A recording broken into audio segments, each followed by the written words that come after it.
Ladies and gentlemen, boys and girls, gamers of all ages, welcome back to YouTube.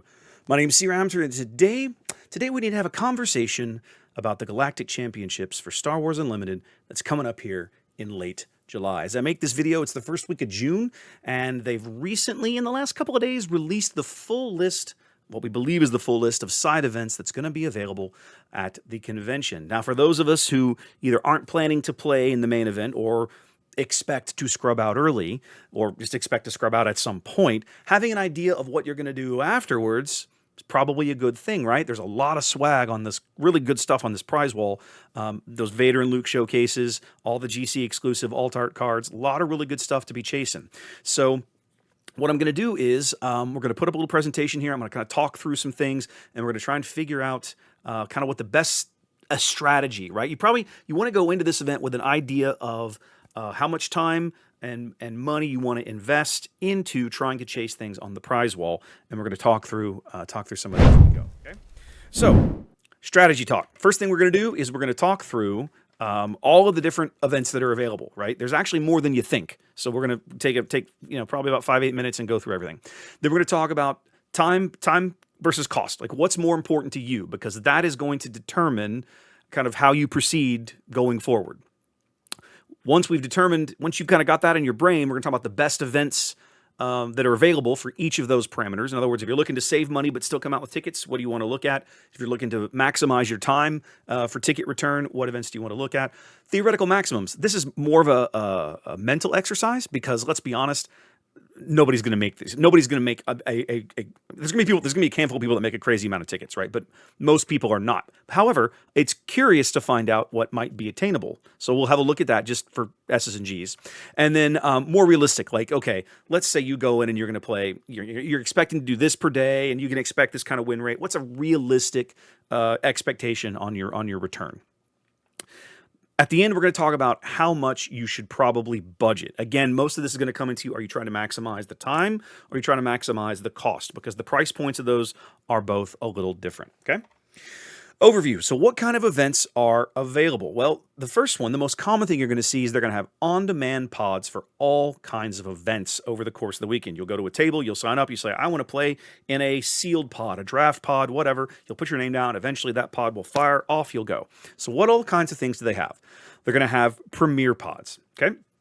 So premier pods basically is exactly what you bring: a constructed deck, a premier deck, a legal deck.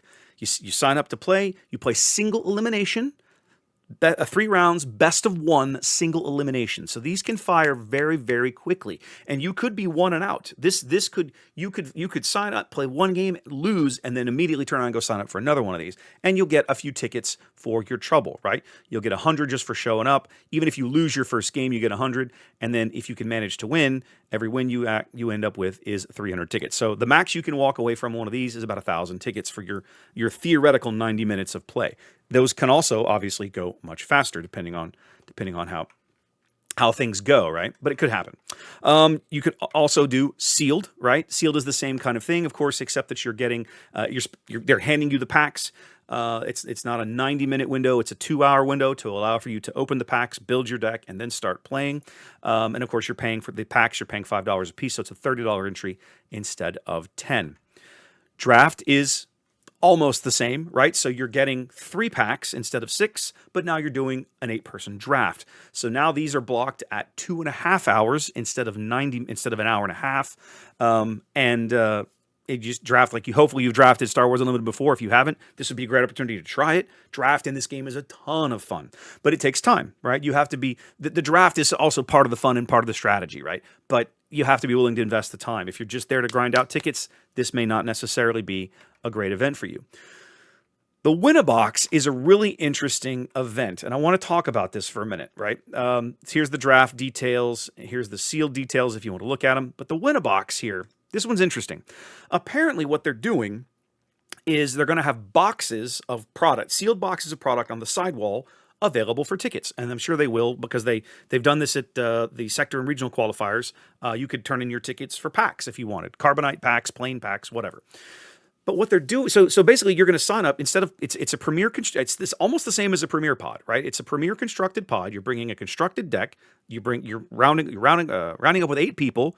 You're playing 3 single elimination games. The format is the same. The difference is it costs twice as much. Okay, it costs $20 instead of 10, and the potential prize pool is larger because the ultimate winner, the person who goes 3-0 in your little pod, just gets handed 2,400 tickets, which is supposedly apparently enough for a box.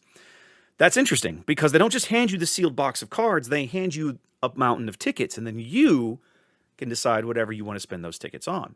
That's really intriguing and makes this event really, really something to watch for maximizing your time.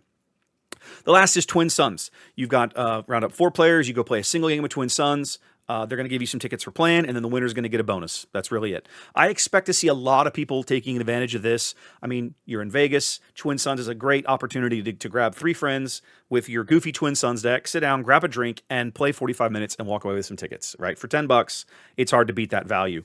And this is gonna be a thing people are gonna do all weekend. Okay, now these are the on demand, so there'll be a place to go sign up. When they get enough people signed up for whatever one you want to play, bam, they'll just go, and they're just going to pair you up with whoever signs up. You could sign up with friends. You go over there on your own, however you want to do it. There are more organized side events. Okay, the one that really I thought was, wait, what is this? Is league play. Okay, what they've said is, I got to come over here so you can see it. This league entry here, right over here on the right, league play. Basically, I think you sign up every day. If you go and you give them your little 4 side event tickets, they put you on the list. You get, for signing up that day, you get the Synchronized Strike game mat that is apparently, one of the con exclusives, one of the event exclusives. And then for each game that you play, you get 100 tickets. Now, and they specifically say you don't have to play against anybody else. You don't have to play against other league players. Basically, you just go play and you report your win or loss. And every time you report, you get 100 tickets. So this is a simple way to just get some extra tickets for doing things you're probably already going to be doing anyway. It's kind of interesting. Super Sealed. Now, there are 2 of these each on Friday and Saturday and 1 on Sunday. So what they're doing is, for your $30 entry fee, you don't get 6 packs, you get 12 packs. Oh, I'm sorry, it's not $30, it's $50. I wrote it down wrong. My apologies. So you get, it's $50, but you get 12 packs and you're building 50 card decks instead of 30 card decks. So a traditional sealed is 6 packs and 30 card decks. This is a super sealed, 12 packs, 50 card decks. And you're getting a small discount in terms of the packs you're getting. You're paying about $4 each. This is kind of neat. And they're going to do 6 rounds. 6 rounds of Swiss, single game matches, and then a whole mountain of tickets. Every win, it's like playing a Premier Pod. You win a game, here's 300 tickets. You lose a game, here's 100 tickets. So you're incentivized to stay in. Even if you go 0-6, you've got your half box basically, and your 600 tickets. These are capped at 64 players per event, though. So keep an eye out on that. But they've got 5 of those scheduled over the course of the weekend. They have the designers drafts. These are 1 per day. These are also a little odd. Let me go over here and show you what we're talking about. So the designer draft, basically you pay, so it's structured like a regular draft, okay? Except that instead of paying $15, you pay $30, okay? And every single pod, okay, it looks like they're going to do 28 players, 7 players, and 1. Yeah, so basically they're going to do 4 pods, okay, of 8. And each pod will have 1 designer/game developer drafting the game with you in that pod. You're going to get 100 prize tickets for each game you play, or just for showing up, basically. And then whoever goes 3-0 gets a signed card off of the prize wall. One of the GC exclusive cards, the designer will sign it. They don't tell you if it's your choice, the designer's choice. Presumably it's your choice, but I don't know. But that's kind of neat. That's kind of cool, right? And that'll be a thing. So a little more expensive, but kind of some neat prizing there. And then what else have we got? Premier Tournament. Okay, so on day 1, if you are not participating in the main event, you have the opportunity. Let's see, where is it? It was down here. Here we go. You can just play a regular old 6-round Swiss Premier event, and possibly, if you can go 6-0, win a whole mountain of tickets. Again, this is capped at 256 players. I didn't run the numbers for Swiss to find out how many players would go 6-0 out of this field. I have to go look at it. But the bottom line is you have a decent chance of winning some prize tickets here, especially on day one. I mean, granted, a whole lot of folks who are already got their day two buy may be playing in this, or they may be grinding outside events. I don't know. You're going to have to see. But this is available for you. And then last but not least, on Saturday, they have a Legends of the Force draft tournament. That is here. It's this guy here. 6 rounds of Swiss, a similar prize structure to the big constructed event the day before. Similar entry fee. But it is a little higher, right? This is a typical draft pod is $15. This is draft, you're paying $30, but you have the opportunity to possibly win more tickets. Even if you get shut out, you get some tickets here. And of course, there's a player cap, 256 there and all the rest, that sort of thing. So that's all of the side events that are available. Now, the next question you have to ask yourself is what's more important to you personally? Are you worried about grinding as much tickets as you can in terms of how much time you're investing, or are you worried about maximizing your return on cost? You have to decide this for yourself. Everybody's going to have a different priority going into this event. Okay, some events are cheaper, in terms of I pay $10 and I have the opportunity to win more tickets back for the money I've handed over. Some are quicker. Okay. You have to make that call for yourself. One thing to remember, okay, the event hall is going to open basically for VIPs every morning at 9. For everybody, actually, I think for VIPs at 8, for everybody at 9. Events are supposed to start firing at 10. We don't know if they're going to start firing side events before 10, but the main event each day begins at 10. Bottom line is you're going to have Friday and Saturday, you're going to have about 12 hours in the hall. You're going to have maybe about 9-ish hours on Sunday, 8 to 9 hours. All in, you're looking at maybe 30 to 33 hours in the hall. To me, it's more important that I maximize what I'm getting for the amount of time I'm investing, but everybody's different, so I'm going to look at both for you, okay? We're going to make some assumptions here, okay? One is we're going to make some assumptions. I'm going to assume that they're going to enforce a minimum kind of play time on these events. What do I mean? So it's important to understand that they want you to play the game, right? In theory, you can go in and sign up for your event and go back to the table and everybody can look at it. You can just get your pairings and you could just shake hands and say, okay, and just do a bunch of ticket splitting. Ticket splitting is 100% going to be a thing that's happening. Even if people play the games, they're going to be like, let's just play the game and split. Whoever wins, we'll just split the tickets because we don't really care, okay? For starters, that's going to be a thing all weekend. You're going to see tons of that. But it's theoretically possible for people to sign up, pay their money, come back, and pay their money, go over, get their pairings, and come back in 10 minutes and say, oh, we're done. Game over, right? I don't expect the event staff to allow things to go that quickly. I think there's going to be an expectation that you at least take a reasonable amount of time to play the games. And I'll be honest, if you are playing, like Premier Pods are the easy example, right? Bring an aggro deck, right? Bring a simple aggro deck to grind out Premier Pods if that's what you want to do, because those games will be over. You'll either win or lose quickly and you'll move right on. So have a think about that. And especially if you're going to organize with some friends to make these things happen, do that. I will say this, if you bring some kind of crazy Iden Versio double blue vigilance thing to a Premier Pod, you're probably not going to make a lot of friends. Just keep that in mind, okay? So those are the kinds of, I'm assuming when I'm looking at these numbers that when they say 90 minutes, they're going to enforce at least, I'm basing it on that you're going to take all 90 minutes to earn those tickets. The reality is you'll probably be able to do things a little quicker, but for the purposes of comparison, we're just going to assume if they say the event takes 90 minutes, it's taken all 90, okay? It's very unlikely that the posted time is fully consumed for everything. Okay, if you're concerned about maximizing the return on the time you're investing, the absolute hands down winner is Win-A-Box Pods. Like, it's not even close, okay? Either you sit down and you play 3 games of 3, you go 3-0 in a simple Premier Pod, and you walk away with 2,700 tickets, or you sit down and everybody agrees to split, right? In that case, everybody in the pod walks away with 400 tickets, okay? For the 90 minutes you've invested, that is the best return on your time invested. 400 tickets every 90 minutes is the theory. That's assuming a split, okay? There are some other good ones in this category, right? You can look over here and you can see that the Premier Pod, the Super Sealed, Premier Pod and the Super Sealed are both 300 an hour if you just split tickets. That's also not terrible. They fall off kind of after that, right? You can see the designer draft is really not a great return on investment. A lot goes into, you're banking a lot on winning that one to try and get that signed card off the wall, which theoretically saves you some amount of tickets, but we don't even know what the individual cards cost yet, so we'll talk about more of that in a minute. Draft and sealed are not great on return in terms of splitting. They're not bad in terms of if you plan on winning.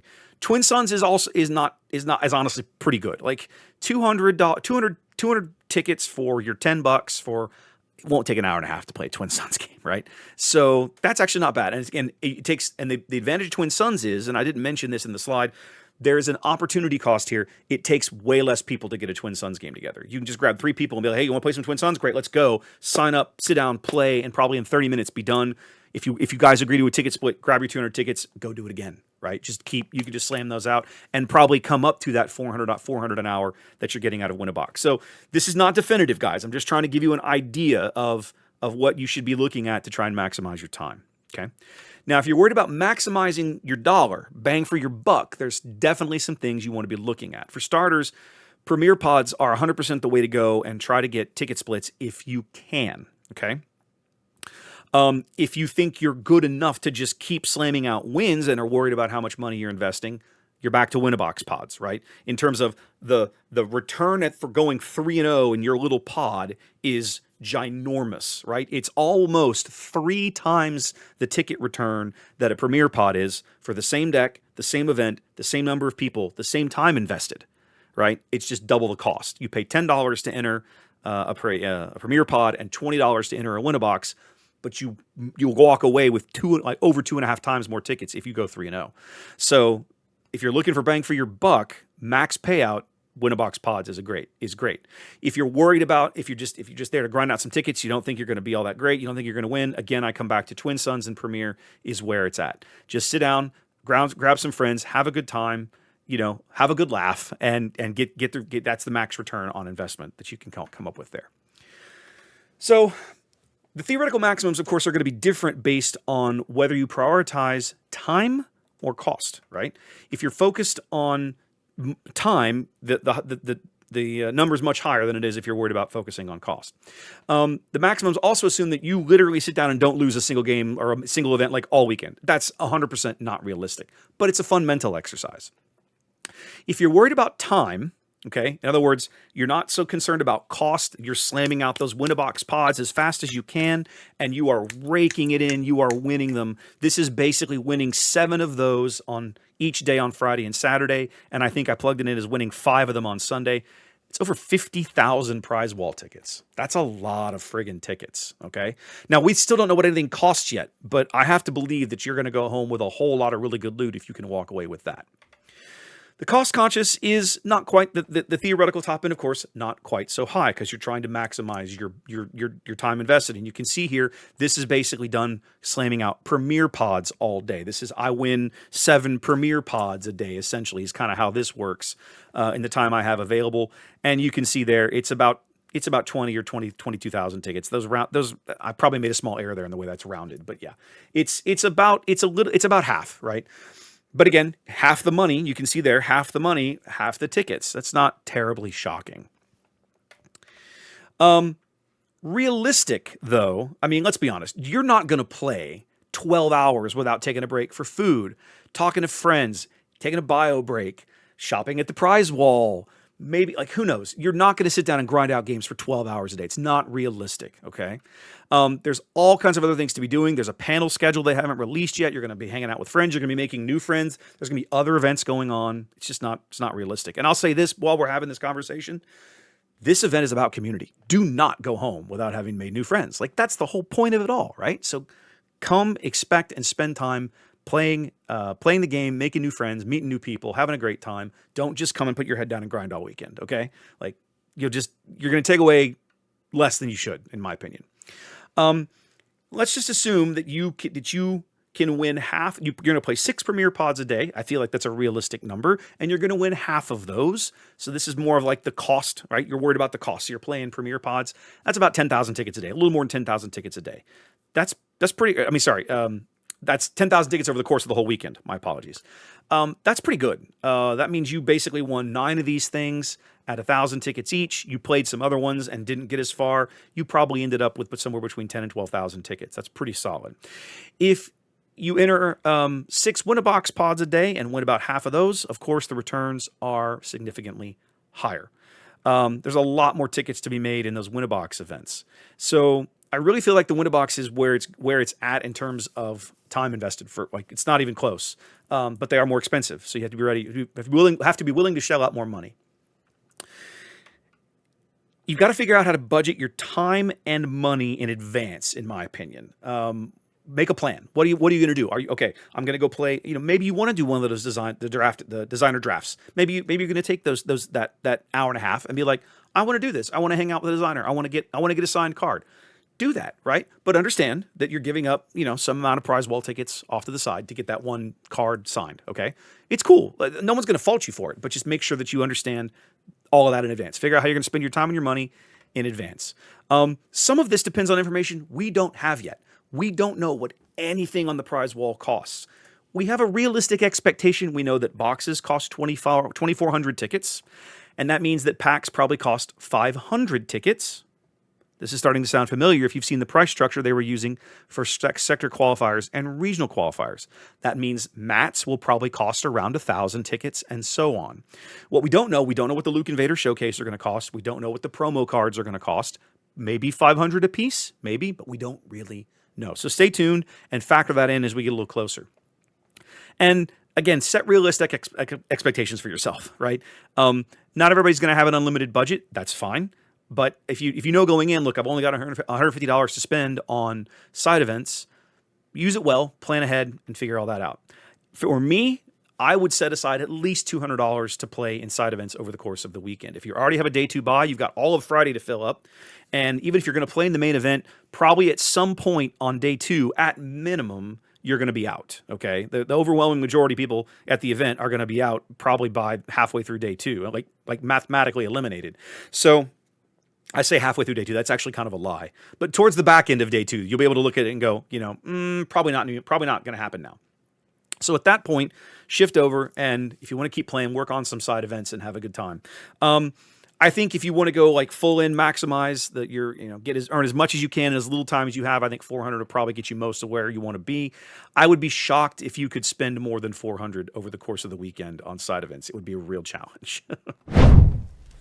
Anyway, guys, I hope that helps. I'll put a link to my little calculatory spreadsheet and the side event page down below. Go poke around those, have some fun. Come into the comments. What's your strategy? Like, I would genuinely love to know what everybody's thoughts are on all of this, because it's the first Galactic Championships. We've got to figure it all out together, and I think it'll be a lot of fun if we put our heads together and come up with some really good ideas. And at a minimum, maybe we can organize some games and some pods in advance. It'd be awesome to see all you guys, meet up with you, play a game, have a beer.